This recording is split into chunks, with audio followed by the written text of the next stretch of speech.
You are listening to the Foreign Policy Focus podcast. We cannot wait for the final proof. The smoking gun. It could come in the form of a mushroom cloud.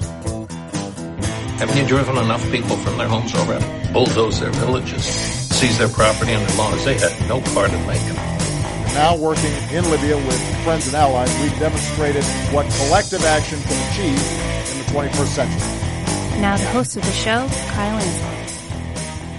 This is episode 444 of the Foreign Policy Focus podcast. On today's show, I'm talking about the first U.S. casualties in Afghanistan this year, while the Inspector General for the Afghan War is telling Congress that officials have a disincentive to tell the truth about the situation there. I have some news on the Pentagon's JEDI program.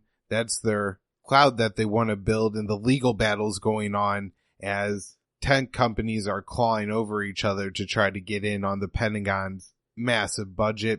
And we have reports that the U.S. is looking to reduce its military footprint in Africa. All right, everybody, I need you to share the show. You go over to the Libertarian Institute, where I'm the news editor. I write the daily news roundup on the website, and you find the show on the homepage.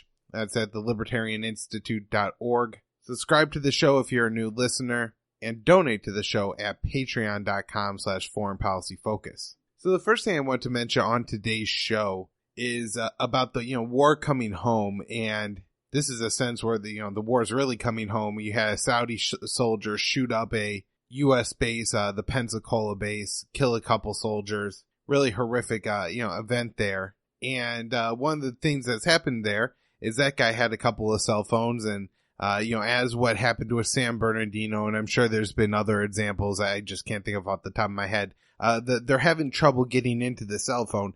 And so they're saying that Apple needs to build a back door that will allow the government to access, different Apple products to make sure that, as Trump said, killers and drug dealers and other violent criminals can't get away and, can't get around the law. Now, in the past, the government has found ways to get into these phones, and people make a very compelling case saying you can't trust the government with this technology. First of all, they'll probably lose it. I mean, the bureaucracy, the Pentagon, the entire U.S. government, it's not a competent bureaucracy. I mean, it's able to expand itself, but it's not actually able to achieve anything or do it efficiently. I mean, look at the F-35. This is a story that I have on my news roundup today. They have to build a whole new logistics system for the plane.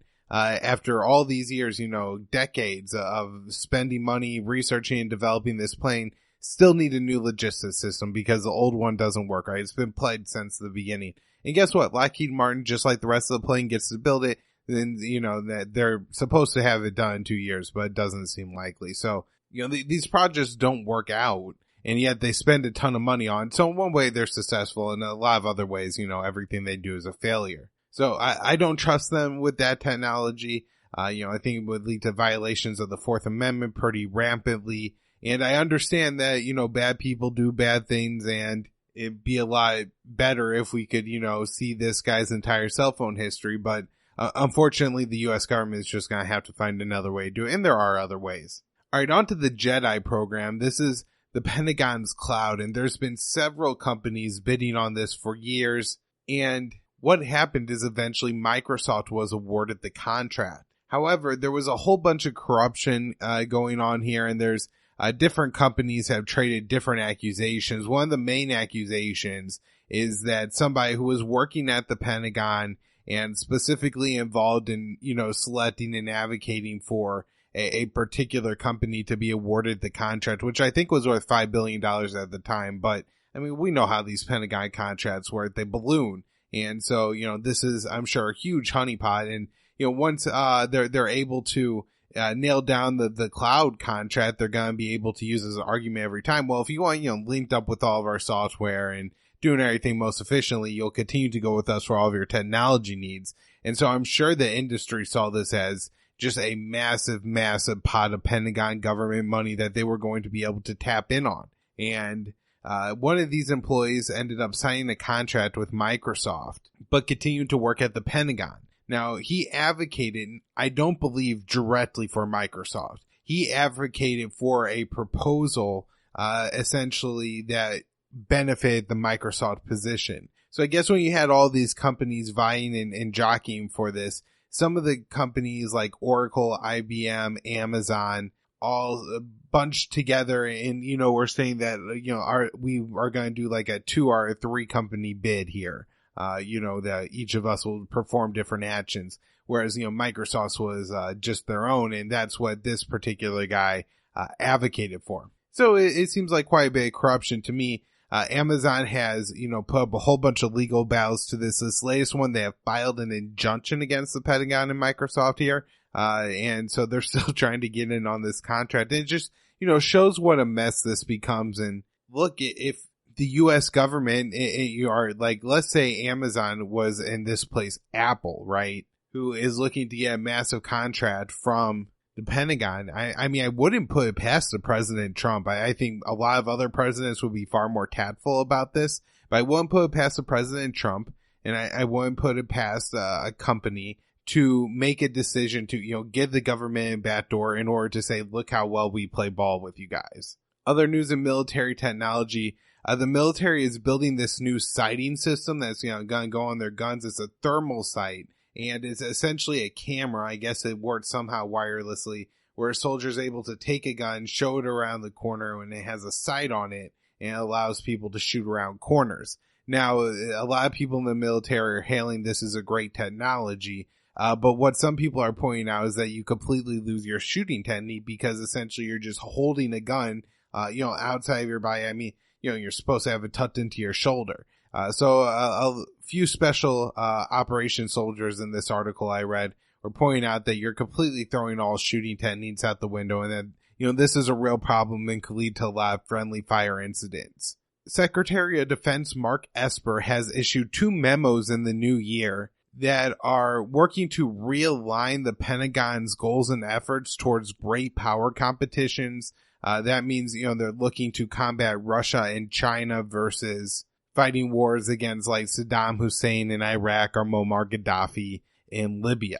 At the same time, all the occupations are going on. So it's interesting that they're reorienting, but at the same time, sending more and more troops over to the Middle East. This next story I have is likely in line with that plan.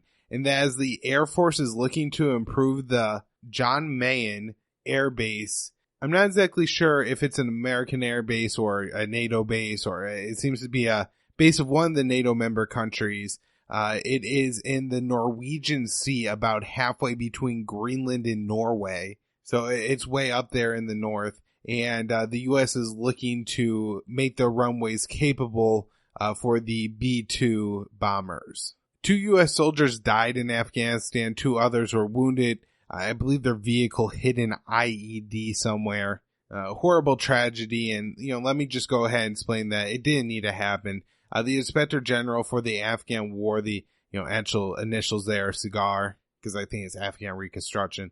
But anyways, he's basically the guy that's, trying to hold the government somewhat accountable for what they're doing and how they're spending U.S. taxpayer money in Afghanistan. Although, it's a pretty limited effort. I don't think he's getting to the bottom of all the corruption, but at least is trying to present some kind of picture to the American people of what's going on in Afghanistan. So the Inspector General in testimony to Congress said that officials have a disincentive to tell the truth about the situation in Afghanistan, and we have created a situation that basically requires us to lie. And so what he's explaining here is that the war's going so poorly, but the only thing that, people could do in the positions that they're in is to say it's going well. And that's essentially what's been going on here for years and years and years. And because nobody has the, courage or the ability to tell the truth. And when they do, unfortunately, apparently it falls on deaf ears,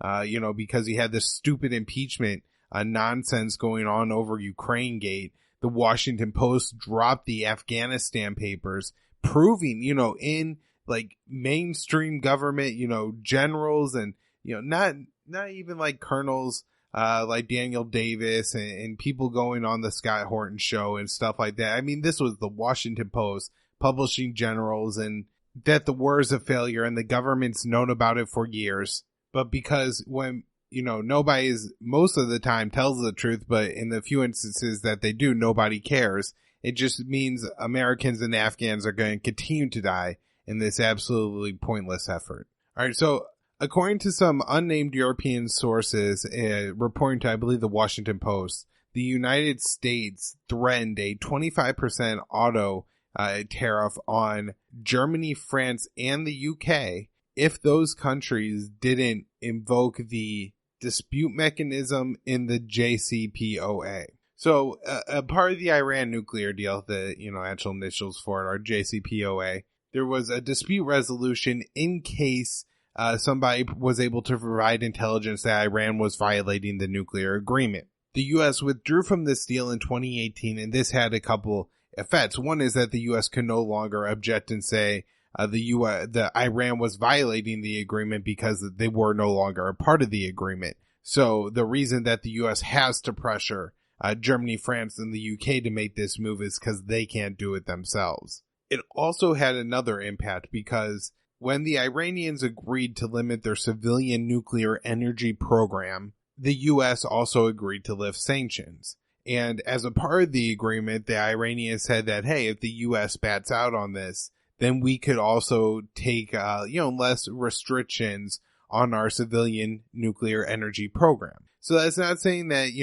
they're going to start building nuclear weapons or anything like that, but the caps that they put on their, civilian program were just, they weren't going to abide by them anymore, because why restrict your energy for a deal that's not even happening if you're still getting the sanctions put on you? And so that's essentially what's happened since May of 2018 when the U.S. has gotten out of the deal. The U.S. has put more and more sanctions on Iran, and Iran said we're going to follow along with the nuclear deal less. And so they've built more advanced centrifuges. They enrich uranium to higher levels, but, to those grades used for energy and medicine, not nuclear weapons, and are, researching on how to build more advanced and better centrifuges. So when the U.S. threatened to put these tariffs on those countries, they did go ahead and invoke the dispute, or at least it's reported that they're going to invoke the dispute mechanism as far as the JCPOA goes, saying that Iran's violating the deal, but they're really not. As I just explained, the deal allows that to happen. So it's quite crazy how blatant the Trump foreign policy is here, that he's just threatening these massive tariffs if countries don't do what he wants, including allied countries. And in this case, they have to all know it's a joke, and that it's the U.S. that ruined this deal, not the Iranians. I got a few stories about Turkey here. One interesting one is that they're going to continue to make parts for the F-35 through 2020, even though they got removed from the F-35 project, I believe in the summer of the past year. It's probably been close to 6 months, when they decided to import and activate the S-400 missile air defense system from Russia, rather than buying the U.S.-made Patriot missiles. I guess the U.S. is having trouble finding somebody to, make these parts, and it's going to cost $500 to $600 million to the U.S. to get Turkey out of the F-35 project. Within Turkey, you have, a situation, especially since July of 2016, where you had an attempted coup against President Erdogan, who, is increasingly becoming more of a dictator. The coup fell, and since then, he has rounded up tens of thousands, if not over 100,000 people, dismissed them from their jobs. Some of them are still in prison, including journalists, teachers, political leaders, as well as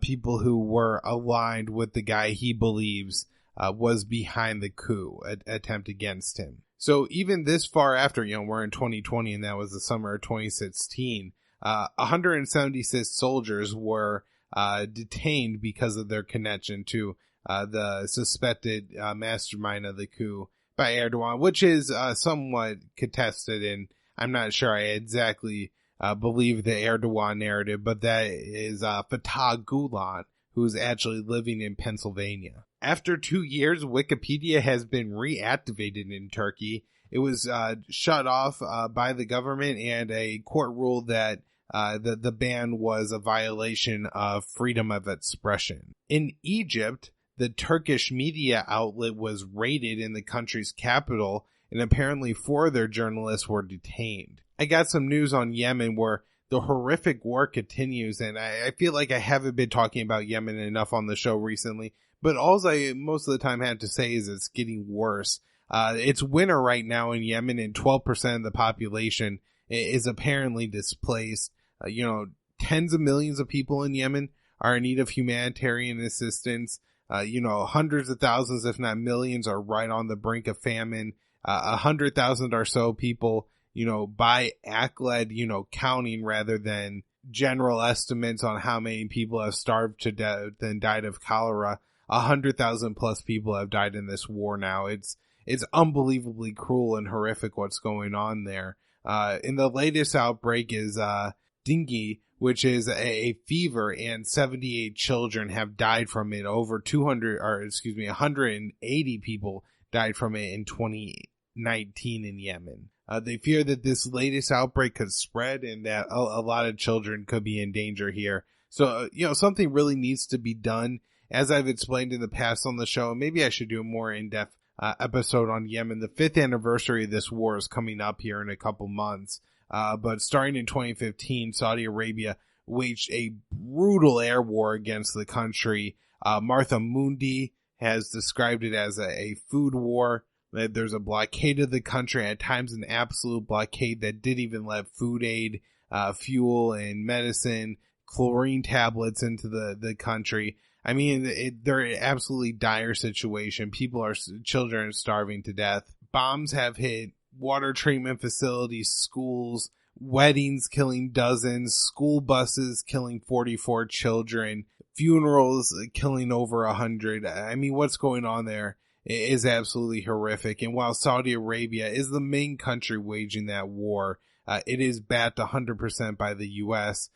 For a long time, the U.S. was providing pretty much the support needed to make the war possible. I mean, Saudi Arabia, I guess, had the planes and bombs that they bought from the United States and pilots trained by the United States. But it was our planes doing the mid-air refueling. We are providing intelligence, logistical support, maintenance on the airplanes, a lot of really critical stuff. And we still provide a lot of that critical support, including at this point, selling Saudi Arabia bombs that, literally would have run out of bombs had we not, kept exporting them to them. Well, and now we're going to apparently be letting them make JDAM, so they won't even be limited by the U.S. if we decide to, no longer support this policy. All right, it looks like maybe, possibly, a little bit of good news in Africa. The head of the Joint Chiefs, that is Mark Milley, said the U.S. is looking to reduce their footprint in Africa. This has been something I've heard a couple of times over the past 2 years,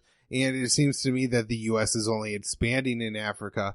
They recently built a massive drone base in Niger that I think really could be used at least to wage war against Boko Haram, Al-Qaeda in the Islamic Maghreb, and the ISIS affiliate group in the region for years to come. Not to mention that most of these groups have now tied themselves in with different sides of ethnic conflicts and civil wars throughout the region. So, it's not like if the United States decides to try to root out AQIM in Mali, it's just a situation where they're targeting terrorists, but, these are now parts of ethnic and, a civil war in the country where you've had, herders and farmer communities, slaughter scores of each other, and, who's the Al-Qaeda guys and who are just the villagers that are now caught up in this civil war. And I'm sure what ends up happening here is the U.S. could find itself on different sides of the civil war. Now, a country even more active, I have a little bit of a question mark on that. I guess the U.S. is the world empire, but kind of like Saudi Arabia and Yemen, France here in this region of the world is a former colonial power and looks to exert a lot of influence, and they're not so happy with the U.S. talking about bringing down forces. And so that's one of the things that makes me optimistic that this is happening, is that the French foreign minister is actually going to make a trip to the United States to talk about this. France has 4,500 troops in the region. They fight various insurgent groups. Recently, 13 of them died when a helicopter crashed. So, there's casualties in the U.S. 4 U.S. soldiers died a couple of years ago in Niger. Occasionally some U.S. troops die in Somalia. And, if you're looking at this from an American first perspective, it doesn't make any sense to go, over to the Sahel region of Africa, try to pick winners and losers in these civil wars, who's fighting with and against ISIS, and make enemies of yourself on all different sides of these issues and insert yourself in conflicts you don't understand. And, it will cost the U.S. A lot of money and some American lives. All right, guys. That's what I got for the show this week. I hope, you're enjoying it. Let me know what you think. The best place to do that is the Facebook group, Foreign Policy Focus. Check out the Twitter. It's at KYAAALE. As I mentioned at the start of the show, everything I do pretty much ends up at the Libertarian Institute, patreon.com/foreignpolicyfocus. Thanks.